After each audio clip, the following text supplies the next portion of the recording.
तो जय हिंद दोस्तों, नमस्कार। आशा करते हैं आप लोग बिहार पुलिस परीक्षा की तैयारी बहुत अच्छे ढंग से कर रहे होंगे। दोस्तों, आपके परीक्षा में बहुत ही कम समय बचा है, मात्र 8-10 दिन का समय बचा है। तो आप लोग इस अंत समय में, अंतिम दिनों में इतना मेहनत कीजिए कि आपका रिजल्ट अच्छे तरीका से हो जाए, क्योंकि चोरी का बहुत ही कम संभावना है। चोरी अब की बार नहीं होगा, आंसर लीक नहीं होगा। तो आप लोग मेहनत पर बल दीजिए, 10-10 घंटा, 12-12 घंटा, जितना ज्यादा हो सके पढ़िए। तो चलिए, हम बिहार पुलिस का सेट आप लोगों के लिए लेकर आए हैं। बहुत अच्छा अच्छा क्वेश्चन इसमें रहने वाला है, जो कि एग्जाम में आपको देखने को मिलेगा। ठीक है, तो चलिए देखते हैं पहला नंबर क्वेश्चन को। पहला नंबर क्वेश्चन कह रहा है हमारा दोस्तों कि ऋग्वेद के किस मंडल में सोम देवता का उल्लेख है। जो देवता सोम है, सोम देवता, इनका उल्लेख ऋग्वेद के किस मंडल में है। तो आपका आंसर हो जाएगा ऑप्शन नंबर बी, 9वें मंडल में। 9वें मंडल में सोम देवता का उल्लेख है। जब आप ऋग्वेद पढ़ेंगे तो ऋग्वेद के जब आप 9वें मंडल में जाएंगे तो वहां पर आपको देवता सोम का उल्लेख मिलेगा। ठीक है, नेक्स्ट है आपका 2 नंबर क्वेश्चन। जैन धर्म के 23वें तीर्थंकर कौन थे। तो देखिए, जैन धर्म में टोटल 24 तीर्थंकर हुए हैं। पहला थे ऋषभदेव, ठीक है, और 24वें जो थे वह महावीर स्वामी थे, और 23वें तीर्थंकर थे पार्श्वनाथ। यानी आपका ऑप्शन नंबर बी इसका सही उत्तर हो जाएगा। ठीक है, पार्श्वनाथ। तो देखिए, आपको बता दें कि जो पार्श्वनाथ की मृत्यु हुई थी, ये झारखंड में एक पारसनाथ की पहाड़ी है, वहां पर इनकी मृत्यु हुई थी, पार्श्वनाथ की। और ये है जैन धर्म के 23वें तीर्थंकर। ठीक है, नेक्स्ट है 3 नंबर क्वेश्चन। निम्न में से किस लेखों में अशोक का नाम अशोक मिलता है। क्वेश्चन ये कह रहा है कि वह कौन सा लेख है जिसमें अशोक का जो नाम है अशोक, उसमें देखने को मिलता है। ठीक है, तो इसमें से आपका जो सभी आंसर होगा, मतलब आपका डी आंसर होगा। ठीक है, मास्की में भी मिलता है, उडेगोला में भी मिलता है, गुर्जरा में भी मिलता है। तो आपका सही आंसर होगा ऑप्शन नंबर डी। ठीक है, नेक्स्ट है 4 नंबर क्वेश्चन। महमूद गजनी का सबसे चर्चित आक्रमण सोमनाथ मंदिर पर कब किया गया। तो देखिए, जो सोमनाथ मंदिर पर आक्रमण किया गया है वह किया गया है 1025 यानी 1025 ईस्वी में। तो आपका ऑप्शन नंबर ए इसका सही उत्तर हो जाएगा। ठीक है, नेक्स्ट क्वेश्चन है 5 नंबर क्वेश्चन। हुमायूं द्वारा लड़े गए 4 प्रमुख युद्धों का सही क्रम क्या है। तो देखिए, हुमायूं द्वारा लड़े गए 4 प्रमुखों जो है यहाँ पर, मतलब इसको ईस्वी से बताएंगे। ठीक है, तो आपका सही उत्तर इसमें क्या होगा। सही उत्तर होगा आपका देवरा, चौसा, बिलग्राम का युद्ध, सरहिंद का युद्ध। पहले लड़ा गया था देवरा का युद्ध, उसके बाद चौसा का युद्ध, उसके बाद बिलग्राम का युद्ध, उसके बाद सरहिंद का युद्ध। ठीक है, तो आपका सही उत्तर क्या होगा। आपका सही उत्तर होगा option number A, 5 number question का। ठीक है, 6 नंबर क्वेश्चन कह रहा है राजस्व के निम्न दिए गए किन व्यवस्था के तहत सरकार और किसान के बीच बिचौलियों का वर्ग नहीं था। क्वेश्चन ये कह रहा है कि राजस्व के निम्न दिए गए किन व्यवस्थाओं के तहत सरकार और किसानों के बीच कोई बिचौलिया नहीं था। यानी जब किसान अपना कर देते थे, टैक्स देते थे राजाओं को, तो उस समय मतलब उसमें बीच में कोई दलाल नहीं था, कोई बिचौलिया नहीं था, कि मतलब वो नहीं था कि दलाल इसमें बीच में इस टैक्स में से कुछ कमा लेगा। ठीक है, जो अपना राजस्व देते थे उसमें। तो आपका इसमें सही आंसर होगा रैयतवाड़ी। जो रैयतवाड़ी व्यवस्था था उसमें यह व्यवस्था था कि जो किसान थे वह डायरेक्ट अपना राजस्व जाकर सरकार को दे सकते थे। ठीक है, अब देखते हैं 7 नंबर क्वेश्चन।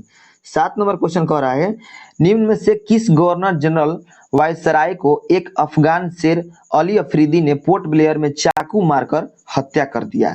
ठीक है, तो देखिए इसका सही उत्तर होगा लॉर्ड मेयो। जो लॉर्ड मेयो था, तो लॉर्ड मेयो को जो शेर अली अफरीदी था उसने पोर्ट ब्लेयर में चाकू मारकर हत्या कर दिया। ठीक है, नेक्स्ट है 8 नंबर क्वेश्चन। 8 नंबर क्वेश्चन कह रहा है 1857 की विद्रोह की क्रांति से संबंधित में किस इतिहास का मत था कि वह राष्ट्रीय विद्रोह था। ठीक है, क्वेश्चन ये कह रहा है कि 1857 का जो विद्रोह था, क्रांति था, उस क्रांति को लेकर यह बात किसने कहा है कि 1857 का विद्रोह एक राष्ट्रीय विद्रोह था। ठीक है, तो आपका सही उत्तर हो जाएगा डिजरायली, यानी ऑप्शन नंबर डी इसका सही उत्तर होगा। ठीक है, डिजरायली। नेक्स्ट है आपका 9 नंबर क्वेश्चन। 9 नंबर क्वेश्चन कह रहा है महाराष्ट्र से एक क्रांतिकारी पत्रिका काल का संपादन किसने किया था। तो महाराष्ट्र राज्य से एक क्रांतिकारी पत्रिका था काल, उसका संपादन किए थे परांजपे। ठीक है, जो परांजपे थे उन्होंने काल नामक पत्रिका का संपादन किया था। ठीक है, नेक्स्ट है 10 नंबर क्वेश्चन। निम्नलिखित में से कौन कैबिनेट मिशन के सदस्य नहीं थे। तो कैबिनेट मिशन के सदस्य कौन नहीं थे दोस्तों? तो ये थे क्लीमेंट एटली, यानी जो क्लीमेंट एटली है इसका सही उत्तर होगा। अब बाकी जो तीनों आप देख रहे हैं, स्टेफोर्ड क्रिप्स, पैथिक लॉरेंस, एवी अलेक्जेंडर, ये तीनों कैबिनेट मिशन के सदस्य थे और जो क्लीमेंट एटली थे ये सदस्य नहीं थे। ठीक है, 11 नंबर क्वेश्चन कह रहा है असत्य मिलान का चयन करें। ठीक है, इसमें दिया गया है इंडियन लीग की स्थापना शिशिर कुमार घोष, ये सही है। ठीक है, हमें असत्य बताना है। वेद समाज की स्थापना आचार्य केशव चंद्र सेन, ये भी सही है। तत्वबोधिनी सभा देवेंद्र नाथ ठाकुर, ये भी सही है। और जो बालिका विद्यालय है इसकी स्थापना दादा भाई नौरोजी ने नहीं किया था। ठीक है, तो आपका हमें ये बताना है कि इसमें असत्य कौन सा है। तो असत्य है ऑप्शन नंबर डी, आपका सही उत्तर हो जाएगा 11 नंबर क्वेश्चन का ऑप्शन नंबर डी। अब देखते हैं 12 नंबर क्वेश्चन। 12 नंबर क्वेश्चन कह रहा है किस आयोग की सिफारिश पर लोक सेवा आयोग की गठन को अनुशंसा किया गया। ठीक है, 12 नंबर क्वेश्चन है किस आयोग की सिफारिश पर लोक सेवा आयोग की गठन को अनुशंसा किया गया। तो आपका सही उत्तर हो जाएगा ली आयोग, यानी ऑप्शन नंबर बी इसका सही उत्तर हो जाएगा। ठीक है, नेक्स्ट है 13 नंबर क्वेश्चन, निम्न में से किसकी डेकामेरॉन प्रसिद्ध पुस्तक है। तो जो डेकामेरॉन पुस्तक है ये किसकी प्रसिद्ध पुस्तक है। तो आपका 13 नंबर क्वेश्चन का सही उत्तर हो जाएगा बोकेशियो। ठीक है, बोकेशियो जो है यहाँ पर ऑप्शन नंबर बी देख सकते हैं, बोकेशियो ये सही उत्तर होगा। इन्हीं की रचना है या पुस्तक है डेकामेरॉन। ठीक है, तो चलिए अब देखते हैं 14 नंबर क्वेश्चन। 14 नंबर क्वेश्चन कह रहा है प्रथम विश्व युद्ध में निम्न में से कौन सा देश मित्र राष्ट्र में शामिल नहीं था। प्रथम विश्व युद्ध में निम्न में से कौन सा देश मित्र राष्ट्र में शामिल नहीं था। तो 14 नंबर क्वेश्चन का आपका सही उत्तर हो जाएगा जर्मनी, यानी option number D is the right answer. ठीक है, नेक्स्ट क्वेश्चन है विश्व ग्लोब का निर्माता किसे कहा जाता है। ठीक है, विश्व ग्लोब का निर्माता किसे कहा जाता है। तो ये कहा जाता है मार्टिन बेहम को, यानी option number A is the right answer. ठीक है, 16 नंबर क्वेश्चन कह रहा है शनि ग्रह का सबसे बड़ा उपग्रह कौन सा है। तो 16 नंबर क्वेश्चन का आपका सही उत्तर हो जाएगा टाइटन। ठीक है, जो टाइटन है यानी ऑप्शन नंबर सी में आप देख सकते हैं टाइटन, ये शनि ग्रह का सबसे बड़ा उपग्रह है। ठीक है, 17 नंबर क्वेश्चन कह रहा है निम्न में से कौन सा हिमालय काली एवं तीस्ता नदियों के मध्य पाया जाता है। तो जो कुमायूं हिमालय है, ठीक है, कुमाऊं हिमालय ये काली एवं तीस्ता नदियों के मध्य यानी बीच में पाया जाता है। ठीक है, नेक्स्ट है 18 नंबर क्वेश्चन, निम्न में से कौन सा दर्रा मुंबई एवं पुणे के बीच अवस्थित है। तो 18 नंबर क्वेश्चन क्या कर रहा है कौन सा दर्रा मुंबई एवं पुणे के बीच अवस्थित है। तो आपका सही उत्तर होगा भोर घाट। जो भोर घाट दर्रा है ये मुंबई एवं पुणे शहर के बीच अवस्थित है। ठीक है, नेक्स्ट है 19 नंबर क्वेश्चन। 19 नंबर क्वेश्चन कह रहा है दोस्तों भारत का सबसे दक्षिणी बिंदु कौन सा है। तो भारत का सबसे दक्षिणी बिंदु है इंदिरा पॉइंट, यानी ऑप्शन नंबर सी इसका सही उत्तर हो जाएगा। ठीक है, 20 नंबर क्वेश्चन कह रहा है निम्न में से किस नदी का उद्गम बेरी नाग के समीप शेष नाग झील से होता है। ठीक है, तो आपका सही उत्तर हो जाएगा झेलम नदी। जो झेलम नदी है ऑप्शन नंबर ए में, तो झेलम नदी का उद्गम बेरी नाग के समीप शेष नाग झील से होता है। तो आपका सही उत्तर होगा ऑप्शन नंबर ए। ठीक है, 21 नंबर क्वेश्चन कह रहा है निम्न में से कौन सा झील उत्तराखंड में अवस्थित नहीं है। तो क्या होगा इसमें, तो आपका सही उत्तर हो जाएगा इसमें चंद्रताल झील। जो चंद्रताल झील है ये उत्तराखंड में नहीं है। ठीक है, नेक्स्ट है 22 नंबर क्वेश्चन। 22 नंबर क्वेश्चन कह रहा है ग्रीष्म ऋतु में चलने वाली आर्द्र हवाएं को किस राज्य में आम्र वर्षा के नाम से जाना जाता है। ठीक है, तो आपका सही उत्तर हो जाएगा केरल, यानी option number B is the right answer. ठीक है, केरल में जो है ग्रीष्म ऋतु में चलने वाली आर्द्र हवाएं को आम्र वर्षा के नाम से जाना जाता है। ठीक है, 23 नंबर क्वेश्चन कह रहा है निम्न में से किस क्रांति का संबंध मसाला उत्पादन से है। तो आपका सही उत्तर होगा बादामी क्रांति। जो बादामी क्रांति है उसका संबंध जो है मसाला उत्पादन से है। ठीक है, नेक्स्ट है निम्न में से किस उद्योग को, 24 नंबर क्वेश्चन कह रहा है निम्न में से किस उद्योग को विकास उद्योग के नाम से जाना जाता है। ठीक है, तो आपका सही उत्तर क्या होगा, आपका सही उत्तर होगा 24 नंबर क्वेश्चन का मोटर गाड़ी उद्योग, यानी ऑप्शन नंबर बी।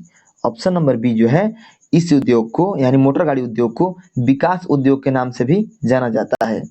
नेक्स्ट है 25 नंबर क्वेश्चन।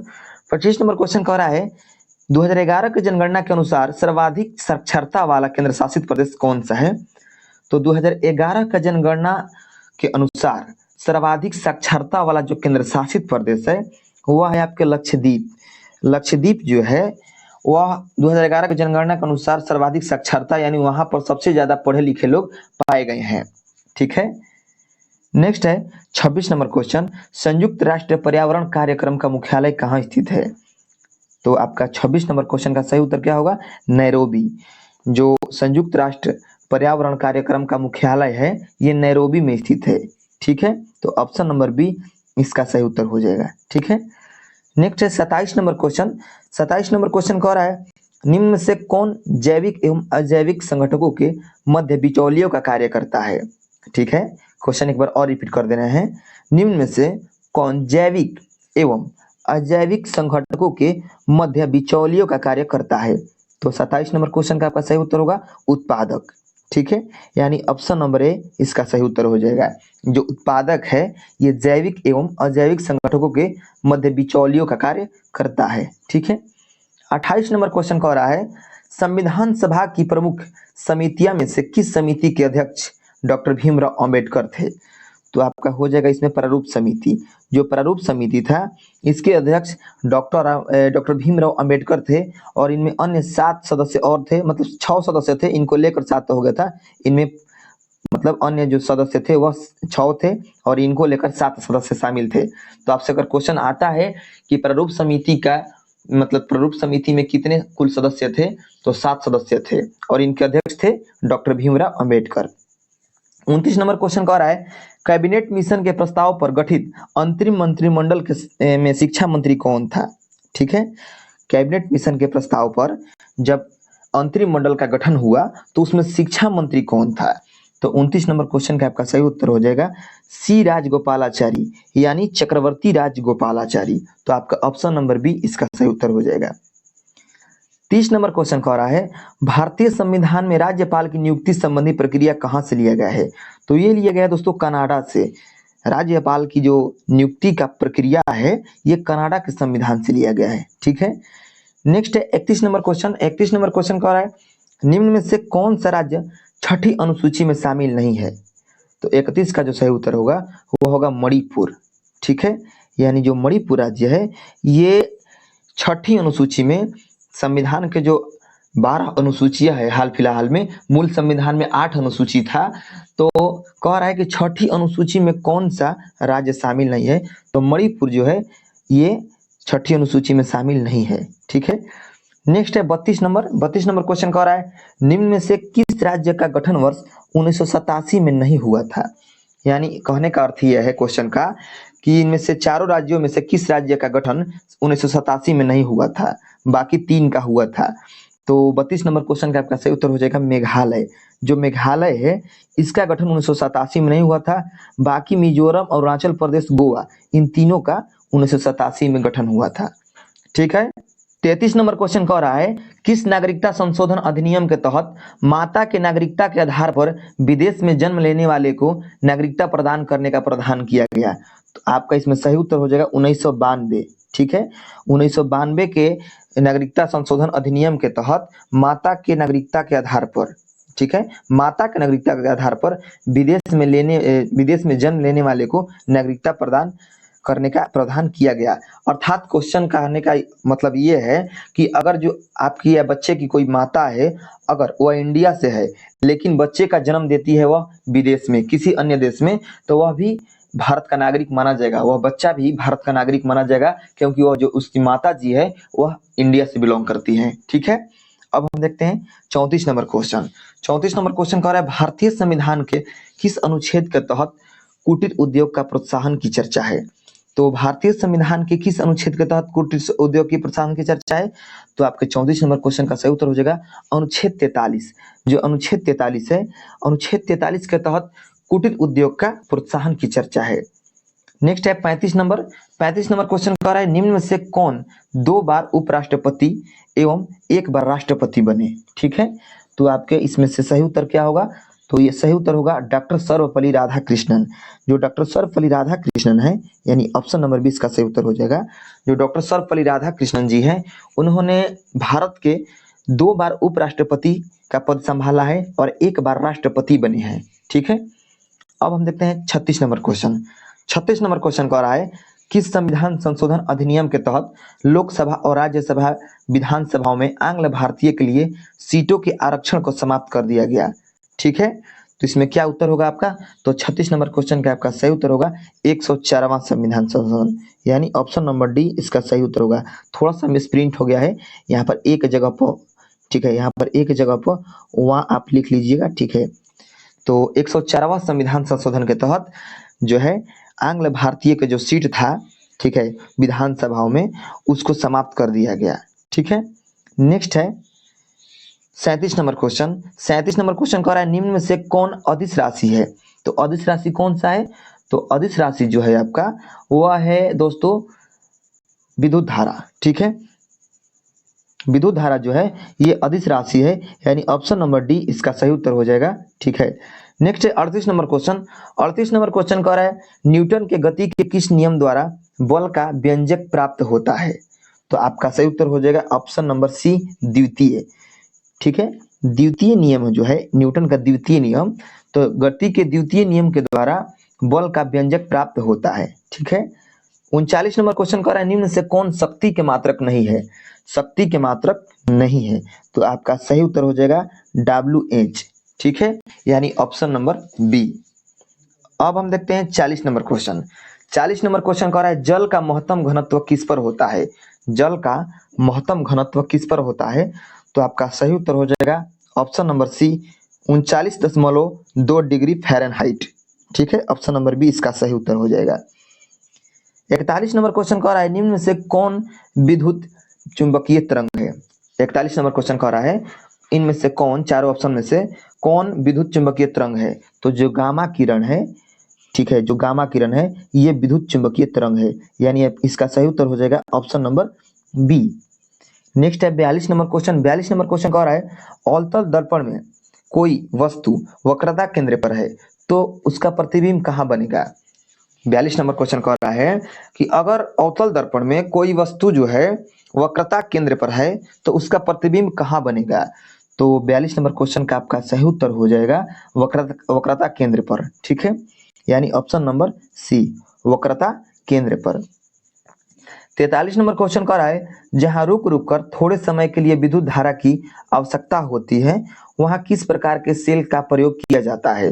तो 43 नंबर क्वेश्चन का सही उत्तर हो जाएगा लेक्लांसे सेल। ठीक है, लेक्लांसे सेल जो मतलब ऑप्शन नंबर ए में आप देख सकते हैं क्लांसे सेल। तो यहाँ पर एक थोड़ा सा मिस्टेक हुआ है वर्ड, यहाँ पर होगा, आपको हम लिख कर दिखा दे रहे हैं, यहाँ पर लेक्लांसे होगा। ठीक है, लेक्लांसे होगा, लेक्लांसे, इसको आप नोट कर लीजिएगा, लेक्लांसे सेल।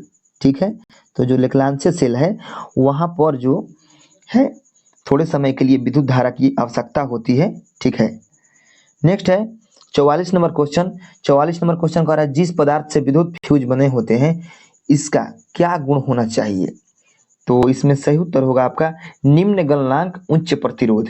क्या होगा? निम्न गलनांक उच्च प्रतिरोध। तो आपका ऑप्शन नंबर डी इसका सही उत्तर होगा, अर्थात जिस पदार्थ से विद्युत फ्यूज बने होते हैं इसमें यह गुण होना चाहिए कि उसका गलनांक निम्न होना चाहिए और प्रतिरोध उसका उच्च होना चाहिए। ठीक है, नेक्स्ट है 45 नंबर क्वेश्चन। 45 नंबर क्वेश्चन कर रहा है पृथ्वी पर सबसे ज्यादा कौन सा धातु पाया जाता है? तो पृथ्वी पर सबसे ज्यादा पाया जाता है एल्यूमिनियम, यानी आपका option number A is the right answer. ठीक है, नेक्स्ट है 46 नंबर क्वेश्चन। 46 नंबर क्वेश्चन कह रहा है दाब बढ़ने से द्रव का क्वथनांक पर क्या प्रभाव पड़ता है? तो 46 नंबर क्वेश्चन का आपका सही उत्तर हो जाएगा बढ़ेगा। जब दाब बढ़ेगा तो द्रव का क्वथनांक भी बढ़ेगा। तो इस प्रकार आपका सही उत्तर हो जाएगा ऑप्शन नंबर ए। नेक्स्ट है 47 नंबर क्वेश्चन। 47 नंबर क्वेश्चन कह रहा है इलेक्ट्रॉन की तरंग प्रकृति की खोज किसने की थी? इलेक्ट्रॉन की तरंग प्रकृति की खोज किसने किया? तो 47 नंबर क्वेश्चन का आपका सही उत्तर हो जाएगा डी ब्रोगली, यानी ऑप्शन नंबर बी। जो डी ब्रोगली है इन्होंने इलेक्ट्रॉन की तरंग प्रकृति की खोज किया है। ठीक है, नेक्स्ट है 48 नंबर। 48 नंबर क्वेश्चन कह रहा है आवर्त सारणी के अष्टक नियम का सिद्धांत किसने दिया? तो आवर्त सारणी के अष्टक नियम का सिद्धांत जो है वह दिए थे आपके न्यूलैंड्स, यानी ऑप्शन नंबर डी इसका सही उत्तर हो जाएगा। ठीक है, नेक्स्ट है 49 नंबर क्वेश्चन। 49 नंबर क्वेश्चन कह रहा है निम्न में से कौन संतप्त हाइड्रोकार्बन है? तो आपका सही उत्तर हो जाएगा 49 नंबर क्वेश्चन का मीथेन। जो मीथेन है ये संतप्त हाइड्रोकार्बन है। ठीक है, 50 नंबर क्वेश्चन कह रहा है कोशिका के केंद्रक की खोज किसने किया? तो ये किए थे रॉबर्ट ब्राउन। रॉबर्ट ब्राउन जो है इन्होंने कोशिका की केंद्रक की खोज किया था। तो इसको आप कैसे याद रखेंगे? तो इसको याद रखेंगे जैसे देखिए, जो हर किसी का मतलब कोशिका का केंद्रक यानी बीज, जो बीज का रंग कैसा होता है? ब्राउन होता है ना। तो कोशिका का मतलब ब्राउन होता है, तो आपको ब्राउन याद रखना है, रॉबर्ट ब्राउन। ठीक है, तो इस प्रकार आपका 50 क्वेश्चन समाप्त हो चुका है इस सेट का। ठीक है, ये बहुत ही इंपॉर्टेंट सेट रहने वाला है आपके परीक्षा में, इसमें से काफी प्रश्न लड़ेंगे। ठीक है, तो आप इसको अच्छे से याद कर लीजिएगा और हम आशा करते हैं कि आपका बिहार पुलिस का रिजल्ट इस बार हो जाए। ठीक है, और आप इसमें सेलेक्ट हो जाए। ठीक है, तो मिलते हैं नेक्स्ट वीडियो में नेक्स्ट सेट के साथ।